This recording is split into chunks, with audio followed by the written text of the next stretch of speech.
Hi there, it's Sasha and welcome back to Casually Comics, your gateway to learning all about new comics in a fun, casual, and accessible way because any comic could be someone's first. Firstly, I want to say thank you so much for everyone who subscribed. I really appreciate it and we're gonna have a fun time. And today we're gonna get a little bit controversial with a Spider-Man story arc that some actually call the worst Spider-Man story of all time. That's a pretty bold statement, so we're gonna have to take a look. It's Spider-Man One More Day. This story is infamous at that point. Now, if you're up for diving down the rabbit hole, hit that like button. Also, hopefully my glasses will be less blinding to you and the ring light is a bit calmer. This is one of those stories that if you enter comic fandom, you're gonna hear about it. It's whispered about in the background. One more day. One more day. I hate it. It ruined everything. And if you're new, you're probably like, why? What is it?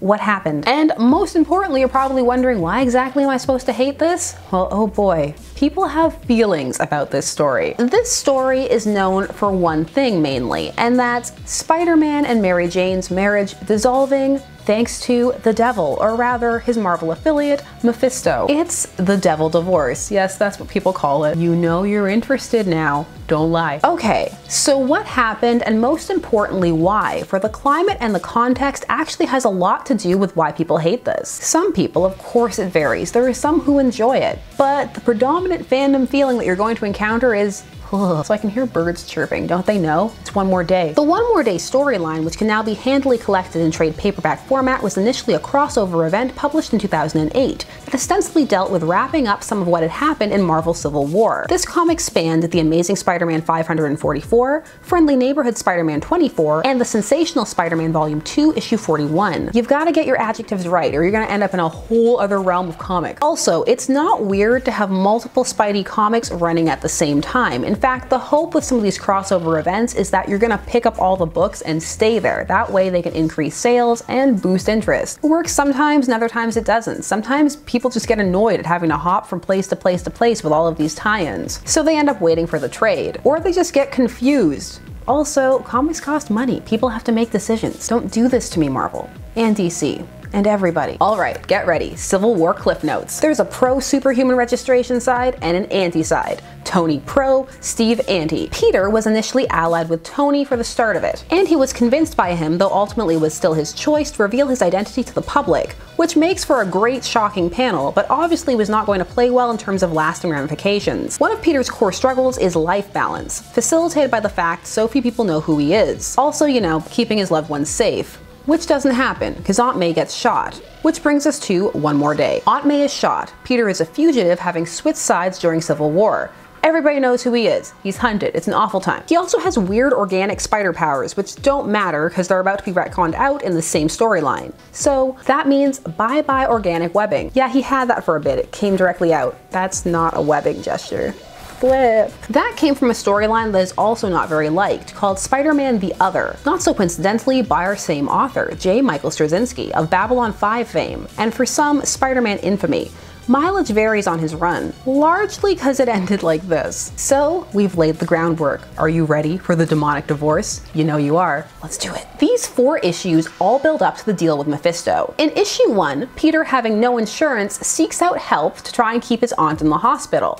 But before he does that, he gives in to rage, for he decides, whose fault is this? It's Tony's fault. Tony made him reveal his identity and he has to pay. So he leaves MJ at the hospital, leaves Aunt May dying to go and have a fight with Tony. Priorities. He goes there and has a very melodramatic fight wherein he actually punches the Iron Man armor, proving that he does indeed make poor decisions, and yeah, he is somebody who would totally make a deal with Mephisto. All of this is told through the lens of Peter's guilt, which is in line with his character. His whole superhero career is built off of feeling guilty for things he is indirectly responsible for. This issue is meant to deal with the fallout of the familial relationship that Peter and Tony had kind of developed, the father-son bond that had been there, and well, it's dead now. Also, Tony does not put his best foot forward in this issue.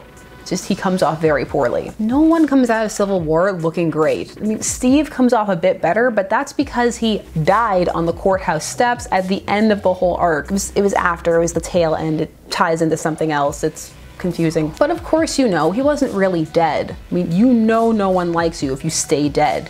You imagine these days? Ouch. Oh, also Jarvis is in love with Aunt May and makes sure that Peter gets the funds via Tony. Just the more you know. Issue 2. Peter goes to Doctor Strange for help. He is the Sorcerer Supreme after all. He's looking for a magical solution. And for some reason, the Sorcerer Supreme can't help him. And the rationale vacillates between you have to accept life's course and destiny, which plays well until you remember all of the times all of these heroes have said screw you to the rules and done what they need to do. Strange creates a conduit that allows Peter to just hop around and ask anybody he can think of, anybody who could help, to come and save May, and he puts it to good use. He asks everybody. And here's where many people's suspension of disbelief just falls apart. No one can help him. He asks Reed. Reed can't help him. He asks Dr. Doom. Yes, he went to see Dr. Doom. I mean, why not? Any excuse to go to Latveria, really. But Doom can't help him. Also, Black Panther can't help him, which means all of Wakanda can't help May. At this point, we have to remember she was shot with a completely regular bullet. This isn't a magic bullet. This isn't a high-tech bullet.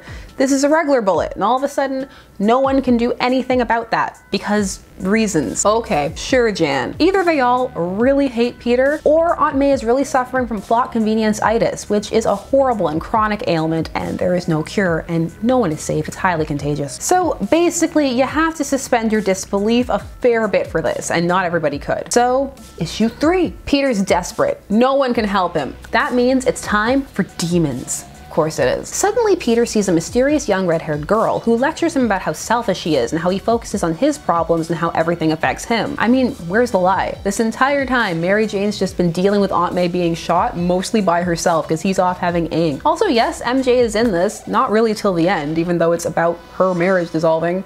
Their team. Peter then sees 2 different paths his life could have taken where he never got bitten. One where he becomes an overweight negative gamer stereotype, with the captions telling us he plays games because he can control nothing in his real life. So harsh. Remember, if you game, it's because you're unfulfilled and sad. One More Day said so. I gotta cancel my Persona 5 playthrough. You only play games because you can control nothing. Also, he sees one other timeline where he's rich and successful and has everything but love. Okay, great. Peter's primed. Now it's time for Mephisto to reveal himself. So Peter, like any logical person dealing with this situation, assumes that he wants his soul. But no, that's not what Mephisto's after. He says that's boring. He wants something different, something that causes you more prolonged suffering. Which leads us to the panel, oh, the famous panel, where he tells Peter and MJ, I want your marriage.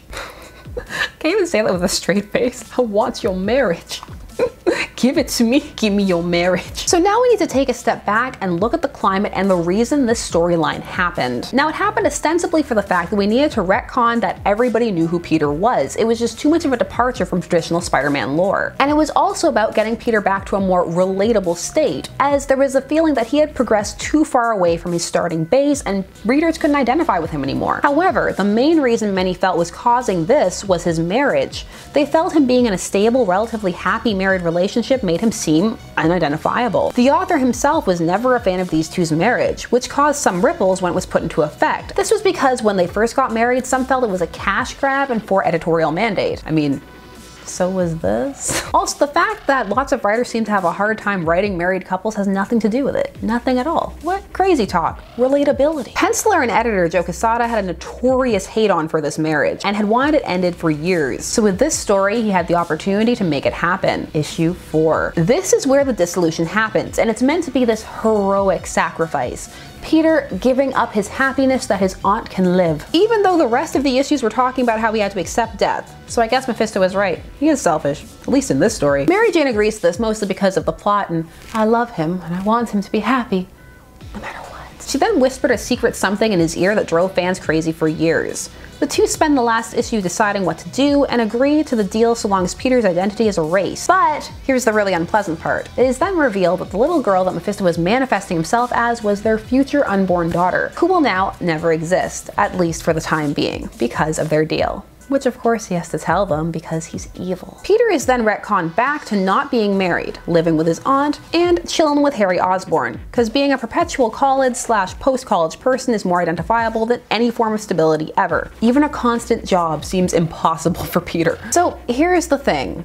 A lot of fans love Peter Parker and MJ, and they actually liked them being married. So the whole thing of, oh, they're together but not really, didn't play well, because anybody who's been through any comic book retcon ever knows that when you take a character back to their base starting point, their relationship is in jeopardy. They're going to play around with new romantic interests and try different things to make the character have a fresh start. Even those who weren't a huge fan of the marriage or felt like, yeah, you can break it up, didn't really like how it was executed. Even the author of this had to be persuaded to not take his name off the last 2 issues. But that wasn't because of the marriage retcon, that was because of the whole demon thing. But don't just take my word for it. We have quotes, by which I mean receipts. So most of this was Quesada's idea, to preserve the longevity of Peter as a character, and he saw this as his chance to do just that and get rid of all the things he didn't like about Peter in this modern era. Well, it was modern, now it's the past. He stated, "It's very easy to unmarry a character or fix something like that." Fix? You just do a huge universal retcon and say a few events in history didn't happen, but that's really not the way we do it here at Marvel. He pitched this to J. Michael Straczynski purposefully, as this was to be his last story at Marvel,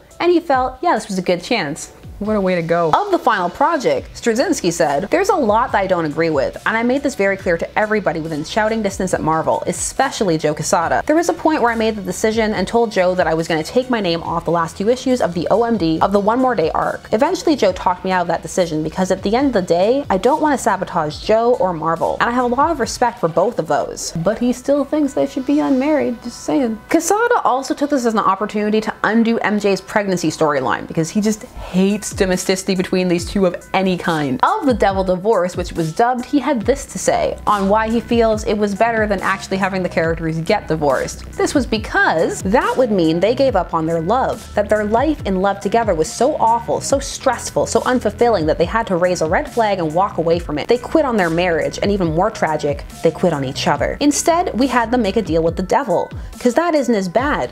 Peter and MJ didn't quit on their love, they sacrificed it to save a life. That to me is a pretty heroic story. So, divorce, bad. Deals with the devil, good. I mean, why have a legal proceeding when you can give up your soul and your happiness? In no way was he blinded by his hatred for this pairing at all. Not at all. This is what happens when you have the power to take your no TP and make it not canon. Stuff like this. Also, this wasn't the only marriage undone at the time. Essentially every single Marvel marriage was undone, except for Sue and Reed Richards. Why did I put her first? Good. Girl power. So this dislike for this comic comes from the rationale behind the reboot and how it was executed, as it makes the story at times feel sloppy or very forced. There are good moments that are well executed for Peter and MJ, and they feel very in character. However, they are often overshadowed by the very heavy Deus Ex Machina elements. Demon Ex Machina. I want your marriage.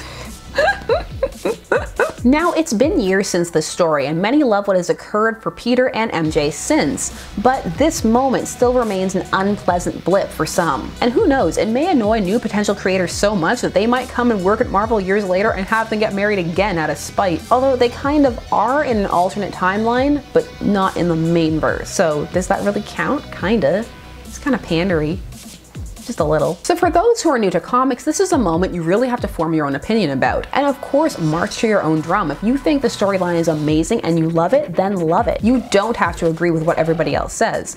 But if you hate it, that's fine too. Welcome to the majority. Also, if you were confused, I hope this cleared some stuff up. Honestly, I feel like this would have worked a lot better as a what if storyline. What if Mephisto was super invested in breaking up Peter and MJ? AKA, what if Mephisto was Joe Quesada? Salt, salt, salt, salt, salt, salt. How do you feel about the rationale about why Peter can't be married?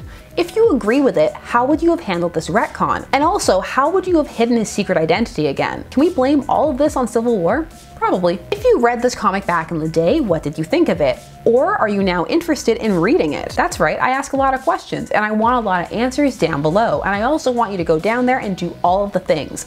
Like, share, comment, subscribe, watch it again.